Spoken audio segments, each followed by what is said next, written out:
Welcome. Today I want to discuss something that I think is a common problem in couples, and that is when we get into a heightened state of negative emotion and our nervous system gets dysregulated, the ability to take personal responsibility. It's hard, and the average person gets very defensive, argumentative. They might justify their behavior, and it causes a lot of friction within the couple, within the relationship. It's not good. So we all get dysregulated from time to time, some of us more than others, right? I have PTSD, post-traumatic stress syndrome, and I get dysregulated a lot because of the PTSD. And so self-awareness is critical, it's essential. And you have to have a really high level. So when I get dysregulated, I try to remove myself from whatever situation I'm in, and I just sort of withdraw or isolate myself. That's sort of my first go-to coping mechanism so that I don't mistreat my partner. Okay, so, you don't want to alienate the person that loves you and that you love just because, the reason that we get dysregulated could be, right, anything going on, a number of things. But we get dysregulated really quickly when we are sleep deprived, overworked, nervous about deadlines,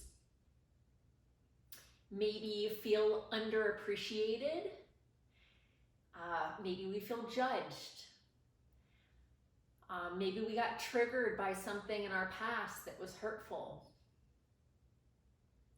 Maybe the neighbor next door or upstairs was really loud and it's grating on your nerves. Maybe the dog was barking too much, or the neighbor's dog, or the cat down the street left a mess in your yard.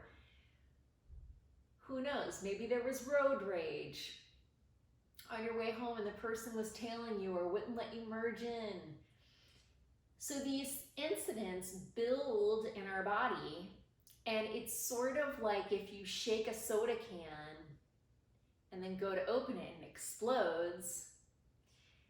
So it might be one incident and you explode when you're dysregulated, right? And you get defensive and you justify yourself and you're yelling and your voice is raised. We want to avoid that. We want to take that down, and we do that through self-awareness. That's a higher level of emotional intelligence. We raise our self-awareness.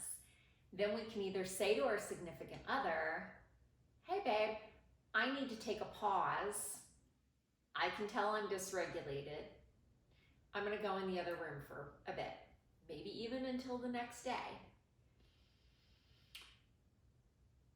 But then you come back as quickly as you can and you apologize to your significant other and explain what was going on within you so that they know it's not their fault.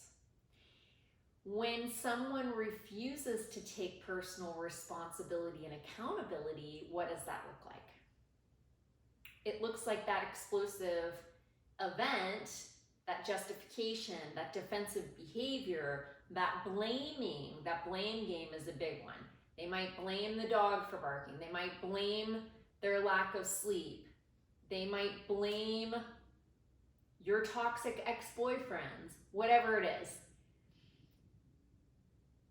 But they're going to play the blame game.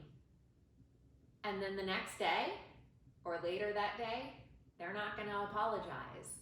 That is a lack of personal responsibility, folks. No good. That relationship will not last long, because resentment is going to build if one person is always doing the apology, if one person is the glue holding the relationship together. Even if that person gets dysregulated, If they come back and apologize, but the other person never takes personal responsibility, never apologizes, never does anything wrong, it's always your fault kind of person, it's not going to work in the long run. It just won't. A partnership is an equal partnership. Both people have to contribute. Both people have to be willing to set their egos aside and apologize and mean it with changed behavior behind that apology. You know, relationships are difficult, but personal responsibility is a key player in a healthy, happy relationship. Without personal responsibility, you can't hold it together. So regulating the nervous system takes personal responsibility in order to do that. So even if you don't have PTSD, we're all still going to get dysregulated from time to time. Practice awareness. Try to realize when your heart is racing, when you're a little confused about what's going on, when you're not sure how to respond, when you're very reactive, when you're having mood swings, that those are signs that you're dysregulated. And when that happens, you need to take personal responsibility. Find ways to soothe your triggers.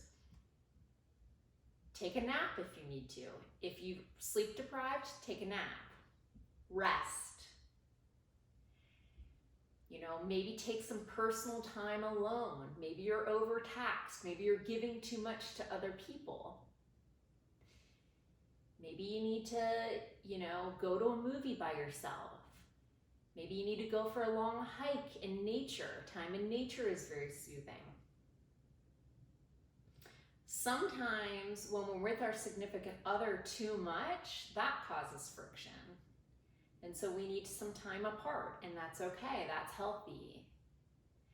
So just know yourself, know your limits, but communicate with your partner before resentment builds. Because remember that you love this person. You don't want to hurt this person, nor do they deserve to be hurt. They're gonna pull away in an unfair situation where they're feeling blamed, they're feeling shamed, they're feeling resentment toward you now because you're blaming them, blame shifting, and you're getting defensive and you're justifying. Those are not helpful ways, helpful tools to resolve a situation. So I hope this tip helps, because we all get dysregulated, we all go through this, and relationships are tender. We need to nurture them. So I hope this is helpful. Comment, feel free to tell me what works for you when you're dysregulated and what works for you in a couple's situation. And in case no one has told you yet today, you are absolutely amazing. Keep shining your light bright. Thank you to those who have subscribed, and if you haven't yet, just hit that little button and join.